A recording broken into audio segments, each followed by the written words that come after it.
এই বাড়ির ডিজাইনটিতে রয়েছে আলাদা ড্রয়িং এবং ডাইনিং স্পেস সহ 3টি বেডরুম।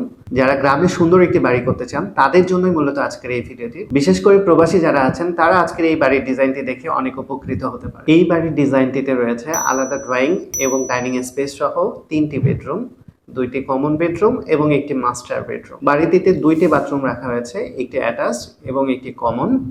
ডাইনিং স্পেসের পাশেই বেশ বড়সড় একটি কিচেন রুম রাখা হয়েছে এবং 2টি বারান্দা রাখা হয়েছে, একটি বাড়িটির সামনের অংশে অবস্থিত এবং আরেকটি মাস্টার বেডরুমের সাথে। ডাইনিং স্পেসের পাশে অর্থাৎ কমন স্পেসে আমরা একটি ডুপ্লেক্স স্টাইলের সিঁড়ি রেখেছি, যেটি দিয়ে দোতলায় যাওয়া যাবে। এই ডিজাইনটি সম্পূর্ণ ভিডিও দেখতে চাইলে নিচে দেওয়া লিঙ্কে ক্লিক করতে পারেন। এই বাড়িটির বিস্তারিত সকল ডিজাইনগুলো যদি আপনারা পেতে চান, অর্থাৎ কলাম কোথায় কোথায় হবে, কলামের সাইজ কত হবে, অর্থাৎ architectural design, structural design, electric, plumbing, 3D design, বিস্তারিত সকল ডিজাইনগুলো যদি আপনারা পেতে চান সেক্ষেত্রে আমার সাথে পার্সোনালি যোগাযোগ করতে পারেন। আমি Mohammad Ashikur Rahman, BCN civil engineer. ভিডিওটি ভালো লাগলে লাইক, কমেন্ট, শেয়ার এবং সাবস্ক্রাইব করে পাশে থাকবেন। আপনারা সবাই ভালো থাকবেন, সুস্থ থাকবেন। আল্লাহ হাফেজ।